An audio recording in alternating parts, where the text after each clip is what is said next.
So I'm very pleased with this expansion valve. It did exactly what I wanted it to do, exactly what I thought it was going to do, and it fixed my problem. Okay, so today we're going to be replacing my expansion valve on my 2012 Civic. I've already done the diagnostic work and determined that my original expansion valve that's been in the car for 10 years has stuck closed.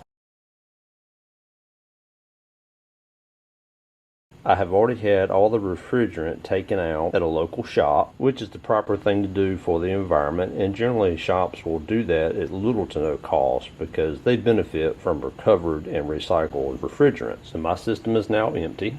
Okay, so I'm going to start by doing a little work on the inside of the car first.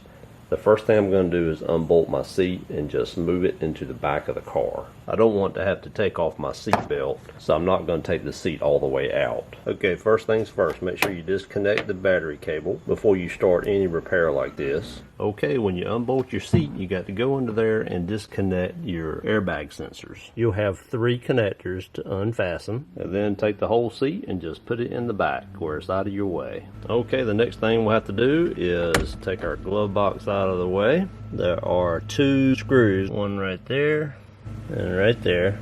Okay, glove box is out of the way. And I'm going to have to take my saw and saw off this part of the plastic trim so I'll have room to remove that air box.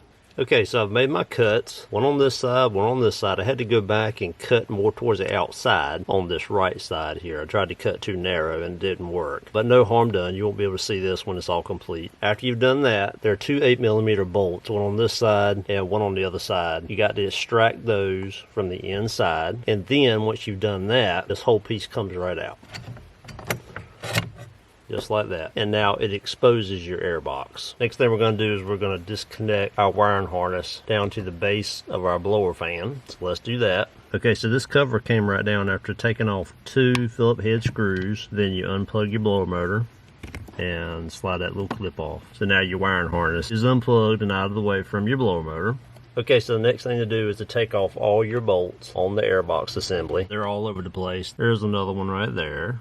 There's one right back there. And then there's one at the very top on the left-hand side. And on the right side at the top, there's one up there. And down at the bottom, there's one right there.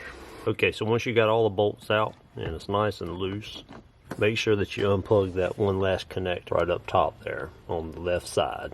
And then this whole unit will pull straight out. Okay, so the air box is now removed. Just FYI, you may have to remove this bracket as well before you have enough clearance to get that air box out. I wound up having to do that. I just put it back on right now just so I could show you what bracket that I actually had to take off in addition. And it just comes off with 2 Phillips head screws, one there and one just above it that you can't see, but you can take your screwdriver and get it from this angle. And then this whole piece will just come right off. And then you'll have enough clearance for that air box to come right out.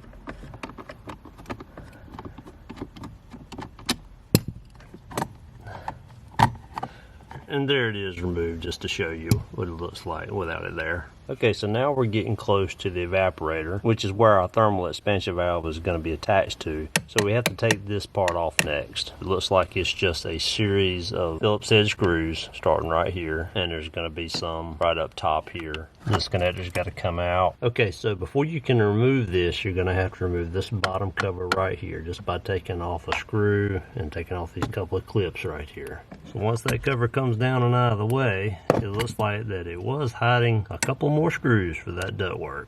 So let's zip those screws out. Okay, so now's a good time to move back under the hood, because before we take that ductwork off, we have to remove our refrigerant lines. There's a nut that we're going to have to take off right there. It's a 10mm. So let's go ahead and grab my ratchet. We'll take that off. And then also these 10mm that are securing our refrigerant lines. One right there and one right there. We'll go ahead and loosen those so we'll have some play in our lines. Okay, now I have the nut removed and I've pulled the line off and out of the way. There's the line just kind of dangling down. And as you can see, I've removed the bolts off of the refrigerant lines just so I can move them around real easy. And I've also taken them off these clips. There's also a clip right there that I took off, and I freed that one up as well. It's essential to have some wiggle room when you're taking these lines off. Now there's a stud right there that I have to take off, and it's going to be the same 10mm, so let's go ahead and take that off. Okay, and now that stud is removed and we can proceed on.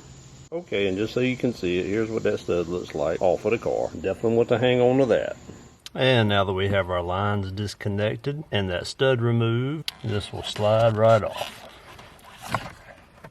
Okay, so that's the expansion valve right there. That's what we're going to be replacing. The next step is to pull this evaporator right out, and it should just slide out.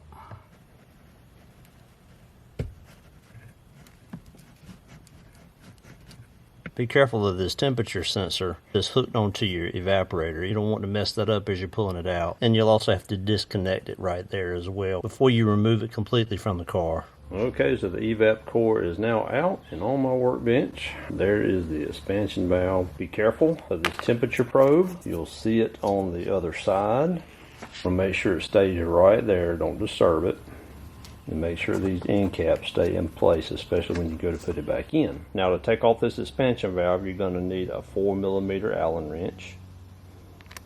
Okay, so I got my screws out. It's always good to find things that back up your diagnosis. And this screw right here on this side was a lot harder to get out. And you can see how corroded up it is. This one looks pretty decent. This one right here looks like it's seen better days. I'm going to have to clean these threads up, and hopefully I can reuse this one on the new expansion valve. Okay, I'm going to reuse this foam piece on my new one.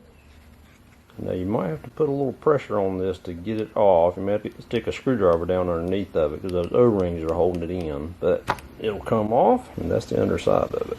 Okay, so I use just a little pick like this to take the old O-rings off. Okay, now we have 4 O-rings that come in our new kit. 2 are the same size, and then we have 2 odd shapes. Looking at our old one, looks like we're going to need one of these right here, and we're going to need this odd size one right here. These right here will be for the ones going to the lines in the engine bay. So before you put these seals on, make sure you put a little bit of PAG oil on them. I'm going to use PAG 46, which is what's compatible with my AC system.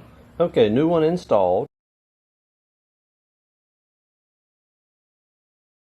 And you don't want to torque these down too much. I believe they're going to be anywhere between 2.5 to 3 foot-pounds if you want to torque them to specs, which is not much at all. If you don't use a torque wrench, I would not tighten them down any tighter than you can get them with this little wrench right here. And you're going to be pretty safe that you won't over torque them. But if you want the proper specs and you have a torque wrench, you're going to be looking at about 2.5 to 3 foot-pounds of torque. Okay, so now's a really good time to come back inside the car and replace the O-rings on both those lines. It's much easier to do it right from inside the car than it is from under the hood. Okay, so new O-rings are installed, and you'll notice that I have slid those lines back inside the engine bay just a little bit, so I'll have clearance to slide the evaporator coil back inside the box. So now as you're sliding the evaporator back inside, be careful to not disturb your temperature sensor that's plugged in to the fins of this evaporator.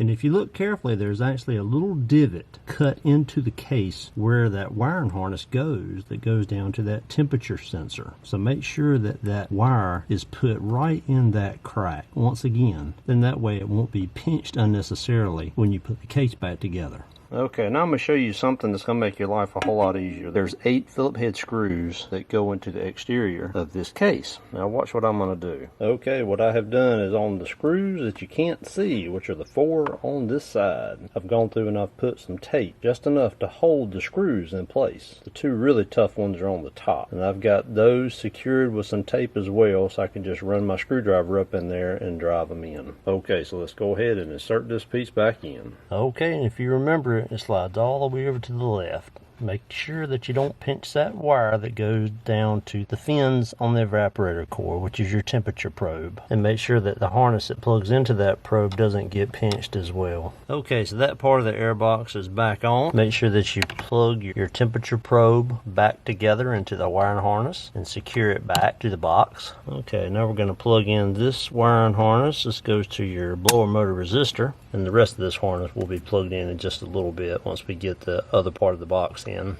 Okay, before we go any further, we're going to come back in the engine compartment and we're going to hook our lines back up to our evaporator. Okay, we're going to put in our stud first. Okay, stud installed. Now it's time to put our lines back up and tighten it down.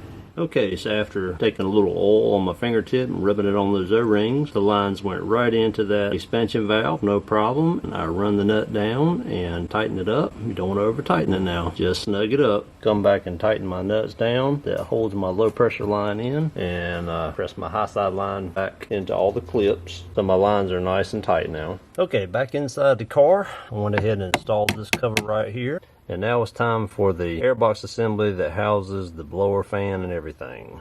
Go ahead and make a note in your mind about where these two studs are up at the very top. That's kind of tough to get to. We're going to put the airbox on those studs first at the top and then kind of rock it down. I think that's going to be the easiest way. Okay, so a couple of tips for you when you're putting these nuts on those top two hard to reach studs. Cut a little piece of latex glove, or you can even use a paper towel if you don't have this. Take your socket, press it on there, and that nut will stay in that socket while you fish it up to those studs. Another tip for you, if your socket is too heavy and it's going into like a 90-degree bend while you're trying to fish it up there, put you a piece of tape on your universal joint and that'll stiffen it up. So hopefully with those two tips, that'll help you get these top two nuts on there. Okay, so airbox is installed. All bolts are tightened down, including those two at the very top that are hard to get to. And then lastly, I put this bracket on right here and then fastened that last fastener to the airbox. I plugged in my harness that goes to my motor door, which is that green connector in the center of your screen. And also I plugged in the connector going to the blower motor. Lastly, I installed the cover that protects the wiring harness. Okay, the only thing left to do is install this bar back. You'll see our saw cuts still there, of course, but they're going to be out of sight, so no worries. Don't forget to tighten down your 8mm bolts, one on either side on the metal part. Okay, run in your two glove box screws, one on the right, other on the left, and voila. Glove box is installed. And last thing I gotta do is just put the seat in. Gotta hook up our connectors that go under the seat. This is for your airbag and your seat belt sensors. So we gotta remember to hook them up. And just bolt your seat down, 4 14mm bolts. Done and done. Okay, now the only thing left to do is pull a vacuum on the system, make sure there's no leaks, and charge the system. Okay, I've had my system under vacuum for about 45 minutes now, and it is held at 30 inches of mercury, and I'm totally happy with that. Life is good, the system is sealed. We're going to continue vacuuming the system down. Okay, it's been 45 minutes, and it has been pulling the vacuum this whole time. Now it's time to start charging our system back up. By the way, I'm very happy with this gauge set and vacuum pump. It's been a very good investment, and it's helped me to diagnose my faulty expansion valve. Okay, just triple checking. I need 15 ounces of R134A. Okay, it's got the proper amount of R134A in it now. Pressures are reading just where they need to be. Low side is about 40 PSI. High side is right at 200. You can't ask for anything better than that. Oh yeah, that is some cold AC right there. I'd estimate that to be about 40 degrees. Okay, and don't forget to put your caps back on your ports on your AC lines. Very important. So I'm very pleased with this expansion valve. It did exactly what I wanted it to do, exactly what I thought it was going to do, and it fixed my problem. So I hope you enjoyed this review today. I hope you got some value out of it, and I hope it gives you the courage to replace your own expansion valve on your AC system. Thanks for watching. And if you want to know more about how I diagnosed this problem to be the expansion valve on my car, check out the link in the description and you'll see a previous video on how I did just that.